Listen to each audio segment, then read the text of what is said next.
Welcome back to a brand new Clash Royale video, guys. My name is Chief Pat, and today we're going to be hopping into a replay I had against King, which ended up being one of the most insane battles I've had to date.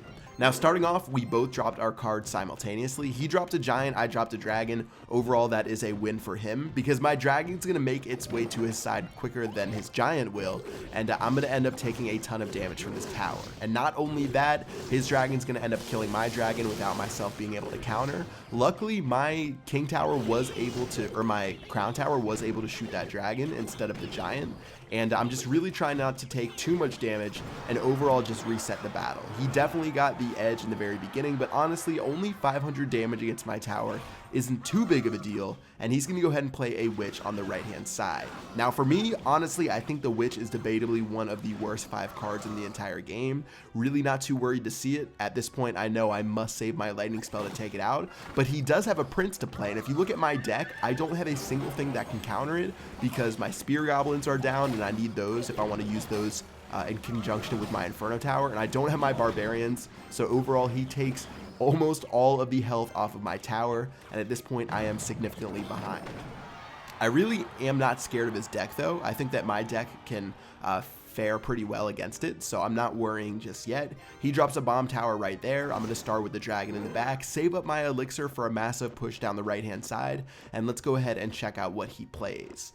Now, as I save up my elixir, he's not really responding just yet. I'm going to go ahead and let my dragon do work against that tower, seeing as it's not really in range of his crown tower. And I'm going to drop my spear goblins to back up my dragon, as well as a hog rider down the lane, and drop my lightning spell. Now, my lightning spell was played like half a second too early. If I played it just a half a second later, I could have spotted that witch and taken her out as well. But at this point, gonna sit back on defense once again, and I do have my barbarians to protect my tower. Unlike last time, I'm not gonna get absolutely destroyed. Barbarians will help out.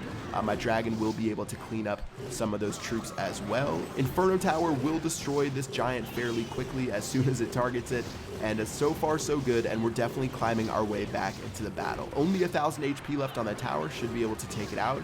There's only 110 left on mine, so I would assume it's going to go down fairly soon. At this point, Hog Rider's going to go down the right. He drops a giant skeleton, which of course cannot guard against my Hog Rider.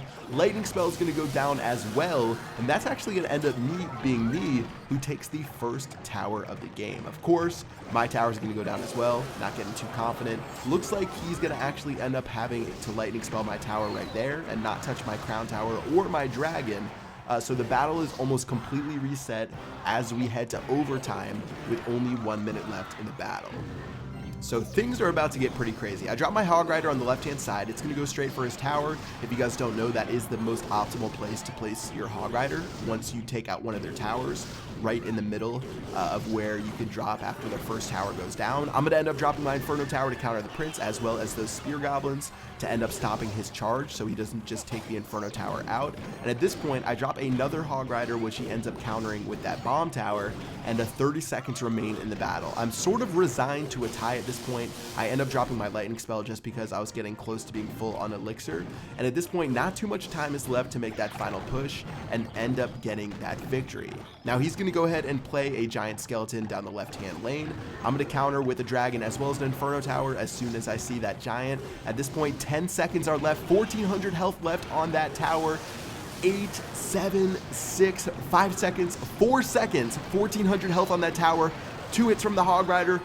Pause it right there. There is 1 second left. My Hog Rider is at 1 HP. My lightning spell has been dropped. Half a second, literally like 0.1 seconds left. That will end up being me stealing the victory somehow, some way. That last second lasted just long enough for me to eke out a W. Again, 1400 health was left on that tower with 4 seconds left, or 1900 damage. There was a lot of health left on that tower right there, but combined with that lightning spell, my Hog Rider was able to take it out with only a millisecond left, giving me a clutch victory. So a really nice comeback. Of course, you can see the 1 second left on the top right. Very nicely done. And yeah, that is going to wrap it up for this video. I hope you guys enjoyed this replay. If you did, make sure you drop a like, smack that like button with your forehead. Until next time, I will see you guys later. Peace out.